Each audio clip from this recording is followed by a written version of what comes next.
तत्व पिपासु आनंद ज्ञानानंद स्वभावी सभी आत्मन साथियों को जय जिनेन्द्र नमस्कार। आज हम 14वें प्रकरण की बात कर रहे हैं। जनक जी ने 12वें और 13वें प्रकरण में अपनी अनुभूति बताई और इस समय जनक जी की स्थिति क्या है।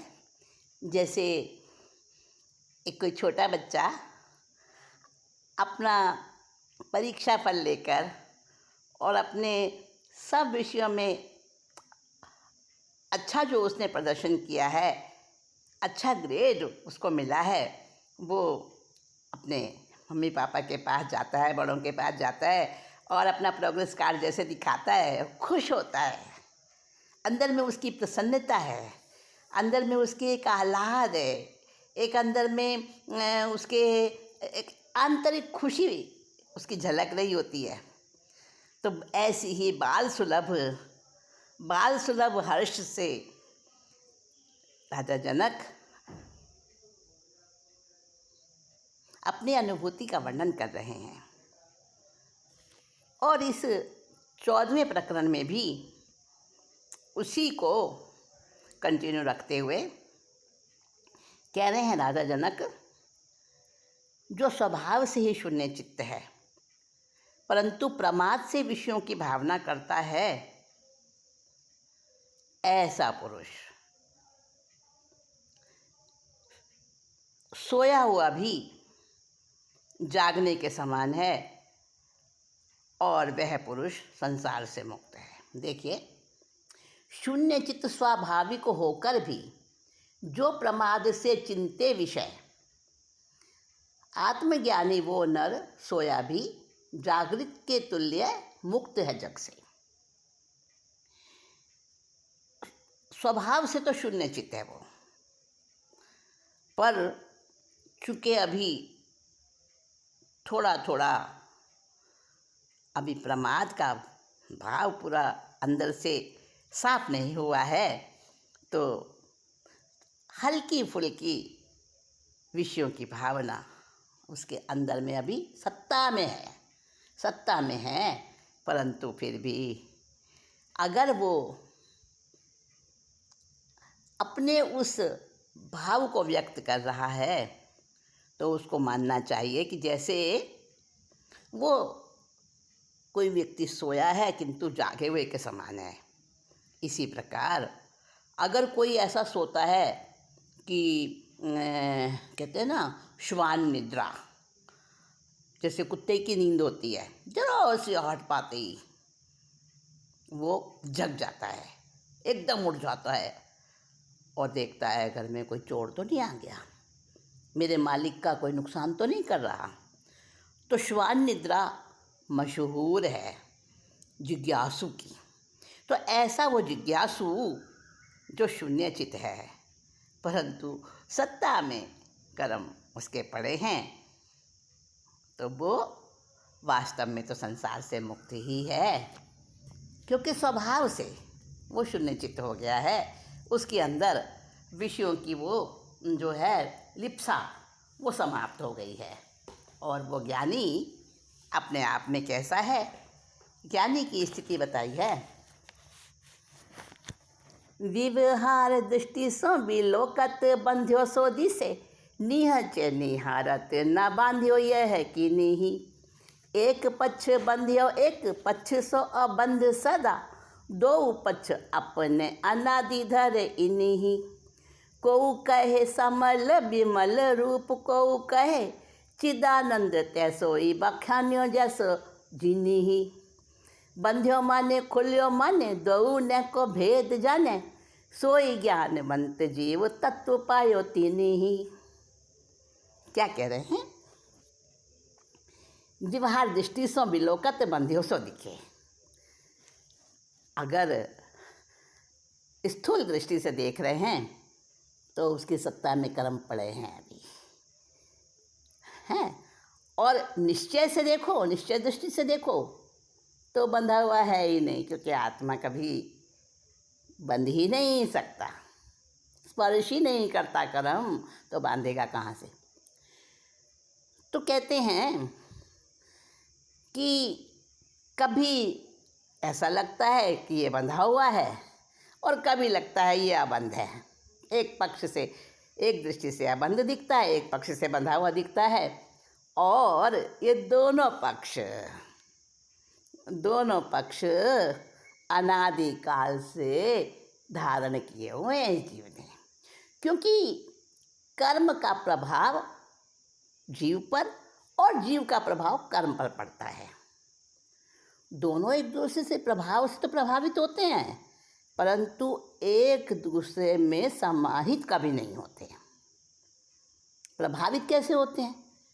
जैसे कि समझिए कि स्फटिक मणि है और उस स्फटिक मणि के मोती हैं और उनमें रंगीन धागा पिरोया हुआ है।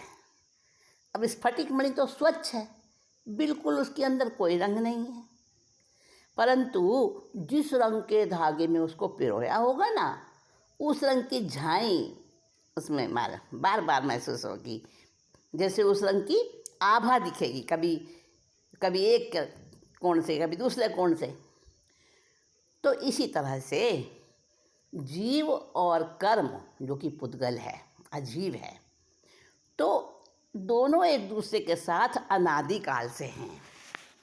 और अनादिकाल से होने के बावजूद भी कभी जरा सा भी अंश, लेश मात्र भी, न जीव अजीव हुआ, न अजीव जीव हुआ। दोनों ही अपने अपने आप में स्वतंत्र हैं, दोनों ही अपने अपने आप में पूर्ण हैं।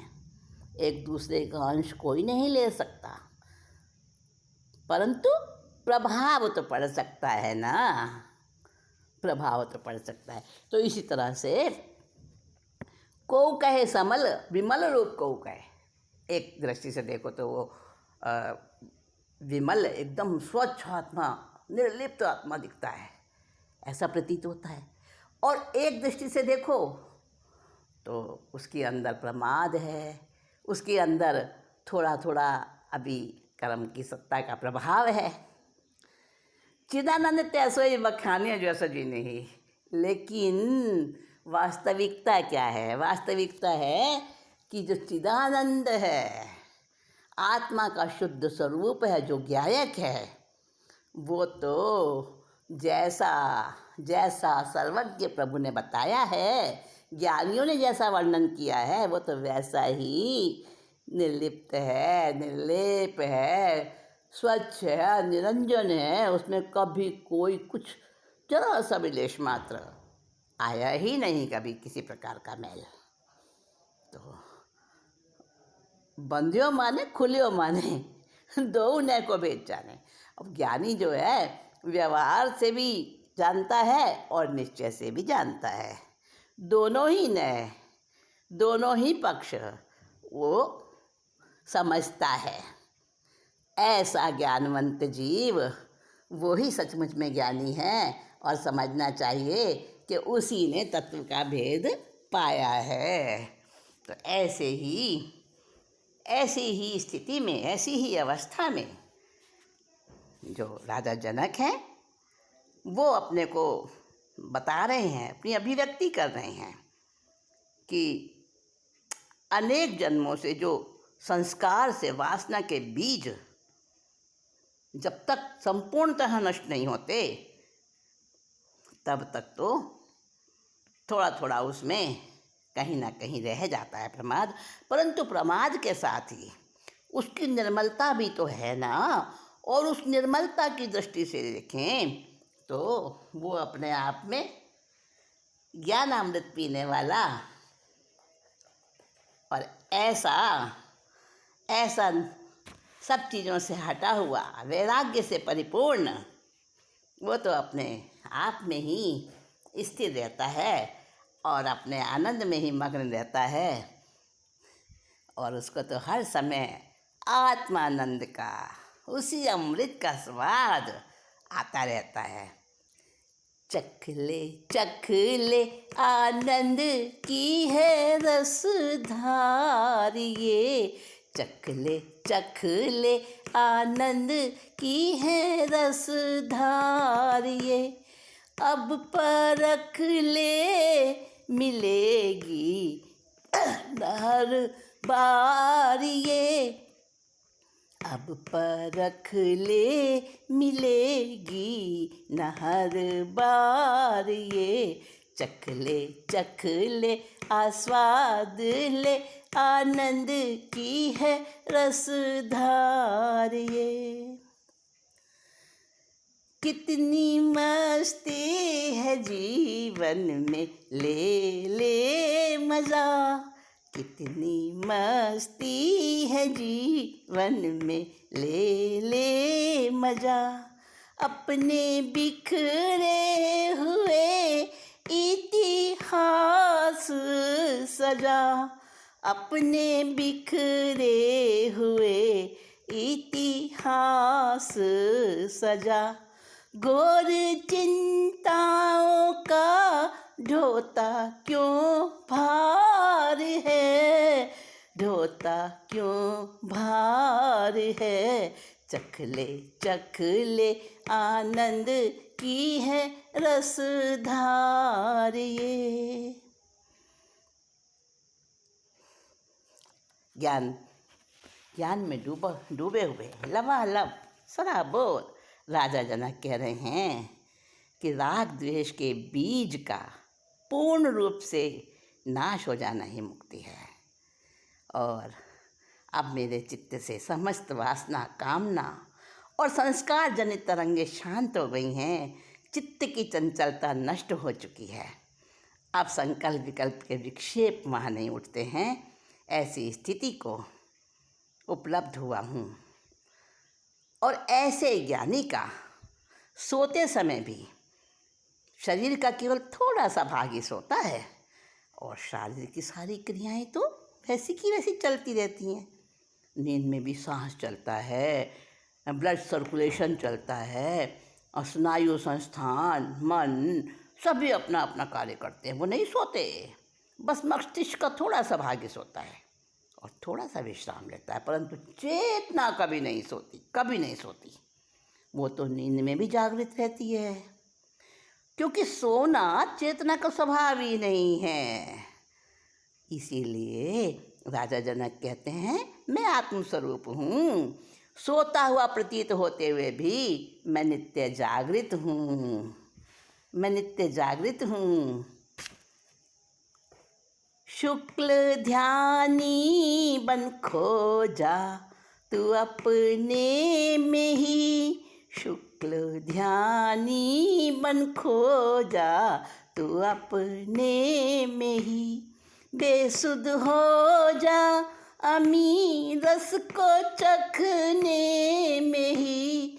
बेसुध हो जा अमी रस को चखने में ही। हाथ में ले संबोधि का अधिकार ये। हाथ में ले संबोधि का अधिकार ये। आस्वादन ले आनंद की है रसधार ये। अब परख ले मिलेगी ना हर बार ये। आस्वादन ले आनंद की है रसधार ये। राजा जनक बता रहे हैं कि आत्मज्ञानी के जो अभी वर्तमान में बनने वाले कर्म वो तो संवर से बंद हो जाते हैं, उनका तो द्वार बंद हो जाता है, क्योंकि वो कर्तापना उसमें नहीं रहता। इसलिए उसके कर्म संचित नहीं होते। और जो पहले के संचित कर्म हैं वो भी उसके आत्मज्ञान से नष्ट हो जाते हैं। मैं उस अवस्था को प्राप्त हो गया हूँ। प्रारब्ध कर्म जो मेरी आत्मा के साथ सत्ता में लगे हुए हैं उनको तो भोगना अनिवार्य है ना, और इसी से मुक्ति होगी। अगर उनको शून्य ना किया गया तो मुक्ति भी नहीं होगी। इसलिए जो मैं प्रारब्धवश से कुछ कार्य करता हुआ दिखता हूँ तो वो मैं सचमुच में नहीं कर रहा हूँ। आगे कहते हैं, इच्छा से ही ज्ञान शास्त्र धन मित्र विषय रूपी हैं चोर, गलित स्पृहा वाले मुझ में कहाँ रहा अब इनका शोर। मैं तो गलित स्पृहा हो गया हूँ। स्पृहा कह दो, वासना कह दो, इच्छा कह दो, अपेक्षा कह दो, अभिलाषा कह दो, कामना कह दो, बहुत सारे नाम हैं इसके। तो उससे ही तो ये सारा संसार है, जो कभी धन रूप दिखता है, कभी मित्र रूप दिखता है, कभी परिजन रूप दिखता है, कभी परिवार रूप दिखता है, कभी भोग रूप दिखता है, और कभी सुख रूप भी दिखता है और दुख रूप भी दिखता है। तो इच्छा से ही तो ये सारा संसार है, मैंने ही तो बनाया है। और अब जबकि मेरी इच्छा ही नष्ट हो गई तो अब मुझ में इनका शोरगुल खत्म हो गया, मेरे से दूर हो गया, मुझे नहीं है परवाह। देखिए, ऐसे उदाहरण इस पंचम काल में भी आते हैं कि ध्यान में बैठे हैं और ढोल नगाड़े बज रहे हैं, जुलूस निकल रहे हैं और ध्यानी का ध्यान अविचल है, वो अपने आप में अकेला है।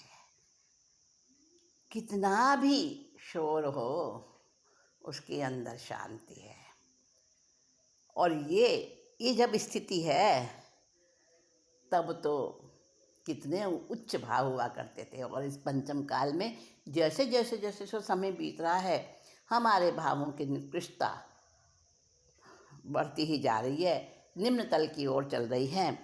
तो आज भी हमें मिलते हैं ऐसे ध्यान में डूबे हुए, जो भीड़ में भी अकेले होते हैं। तो वो साक्षी होते हैं अपने आप के, साक्षी पुरुष परमात्मा ईश्वर, आशा बंधन से मुक्ति भी, निश्चय से इन सबको जाना, अब नहीं है चिंता मुक्ति की। क्या कह रहे हैं जनक जी कि मैंने जान लिया है कि साक्षी पुरुष परमात्मा और ईश्वर, इनका अभेद संबंध है। जो आत्मा है वही परमात्मा है और जो संसार है वही मैं हूँ। यत् पिंडे तत् ब्रह्मांडे, मैंने जान लिया है। और मैं आशा और निराशा, इस बंधन से भी मुक्त हो चुका हूँ। और सबको जानने के बाद अब तो मुझे मुक्ति की भी चाह नहीं रही, क्योंकि वो भी तो आखिर चाह है, वो भी तो इच्छा है, कामना है। होनी होगी जब हो जाएगी। मुझे तो अपने परम आनंद चिदानंद अमृत में ही सराबोर रहना है। मुझे मुक्ति की भी कामना, इच्छा, चाह नहीं है, उसका भी इंतजार नहीं है। और चौथे श्लोक में क्या कह रहे हैं? स्वच्छंदाचारी भ्रांत बाहर, भीतर में शून्य विकल्पों से, विभिन्न दशाएं ऐसे नर की, उस जैसे ज्ञानी ही जाने।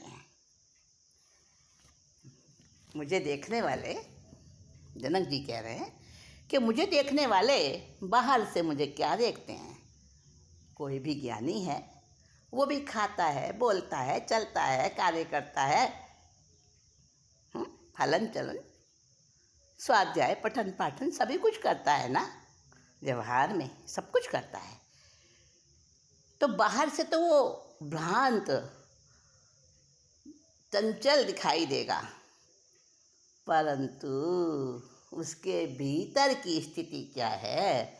भीतर में तो वो सारे ही विकल्पों से शांत है।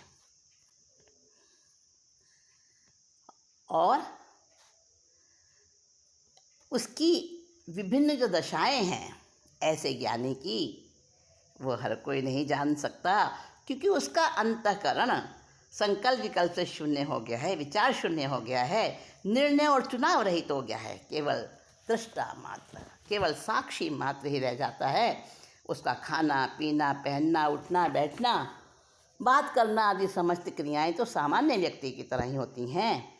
सामाजिक नियम, शासन के नियमों का भी पालन करता है, व्यवहारिकता, शिष्टाचार भी निभाता है, समाज में नंगा होकर नहीं घूमता, अभद्र व्यवहार भी नहीं करता, हंसी मजाक भी कर लेता है। बाहरी व्यवहार तो सामान्य व्यक्ति की तरह ही चलता है, परंतु उसे अपने ज्ञान का अहंकार भी नहीं होता है और ज्ञान का अहंकार भी नहीं होता तथा सामान्य मनुष्य से जान नहीं पाते। उसके भीतर को जानने का कोई उपाय ही नहीं है। बाहरी अनुशासन की अपेक्षा वो अपने ही अनुशासन में रहता है, अपनी अनुशासन से जीता है। बहुत बड़ा अंतर हो जाता है उसके भीतर और बाहर में। इस अंतर को कौन जान सकता है? जो इस स्थिति तक पहुंचा हुआ ज्ञानी है वही तो जान सकता है और नहीं जान सकता, और दूसरे तो भ्रमित हो जाते हैं। तो कह रहे हैं अंदर की मेरी स्थिति क्या है? अंदर की स्थिति मेरी बड़ी ही निर्लिप्त है। चले कर्मों के क्षय की अखंड धारा रे, टिका मैं स्वभाव का ले सहारा रे। मिला 84 चक्रों का अब किनारा रे, टिका हूँ स्वभाव का ले सहारा रे। आत्मा पुंज है अनमोल गुण और शक्ति का, इसे रस पूर्ण करे भाव श्रद्धा भक्ति का। पाले प्रकाश ज्ञान ध्यान गुरु करुणा का, जन्म सफल हो फिर तो भाग्यशाली प्राणी का। जो जगमगाए अंधेरों में सितारा रे, मिले चक्र 84 का किनारा रे। चले कर्मों के क्षय की अखंड धारा रे, टिका हूँ स्वभाव का ले सहारा रे। जल का जल समान जीवों का व्याकुल जीवन, तपन बुझे न पाके सुविधा के प्रचुर साधन। यदि संबोधि धारावाही ठहरे अपने में, तो लगे देर न कर्मों के फल को पकने में। कोई बिरला समझता ये गूढ़ इशारा रे, पाता जो 84 का किनारा रे, पाता वो 84 का किनारा रे। चले कर्मों के क्षय की अखंड धारा रे, टिका हूँ मैं अपने स्वभाव सहारा रे, टिका हूँ स्वभाव का ले सहारा रे। राजा जनक अपनी उस अभिव्यक्ति को बता रहे हैं कि मैं स्वयं में स्थित हो गया हूँ। कोई मुझे समझे ना समझे, कोई गलत अर्थ लगाए, मुझे क्या लेना, मुझे क्यों समझाना किसी को, और मेरे समझाने से समझने वाले भी नहीं हैं। हाँ, जो मेरी स्थिति तक पहुंचा हुआ ज्ञानी है वो ज़रूर मुझे समझेगा, और मैं ऐसे ज्ञानी के सामने ही बैठा हूँ, ऐसे ज्ञानी के सन्मुख में स्थित हूँ जो मेरी प्रत्येक आंतरिक हलचल को देख रहे हैं और मेरी स्थिरता को भी जान रहे हैं, तोल रहे हैं, उसका मूल्यांकन कर रहे हैं, और उनसे मैं छिप भी नहीं सकता। मुझे पता है मेरे गुरु इतने सक्षम हैं, उनके सामने तो मैं छिपा भी नहीं सकता खुद को। तो जनक जी एक बार सुलभ हर्ष और हर्षातिरेक और अपना वो जैसे वो बच्चा दिखाता है ना अपना रिपोर्ट कार्ड, मैंने कितनी मेहनत करी, देखो मैं सब विषयों में कितने अच्छे नंबर लेकर आया हूँ, और बड़ा खुश होता है। मुझे मेरे माता पिता शाबाशी देंगे, उनको गौरव होगा मेरे ऊपर। इसी भाव से उनका लाड, उनका आशीर्वाद पाने के लिए, दुलार पाने के लिए वो बच्चा अपनी पेशकश उनके सामने रखता है, अपना प्रेजेंटेशन रखता है, अपना प्रस्तुतिकरण उनके सामने रखता है। इसी प्रकार राजा जनक भी अपने भावों को व्यक्त कर रहे हैं और महर्षि अष्टावक्र स्मित मंद मंद मुस्कान से उनकी बातें सुन रहे हैं, क्योंकि ज्ञानी ही ज्ञानी के भाव को समझ सकता है, दूसरा नहीं समझ सकता। जो उस स्तर तक पहुंचा हुआ है वही जानता है। तो ये 14वें प्रकरण में हमने गुरु अष्टावक्र और उनके सुयोग्य शिष्य राजा जनक और उनके आत्मीय भावों को जाना, सुना, समझा। और इसके बाद 15वें प्रकरण की बात करेंगे अगली मीटिंग में।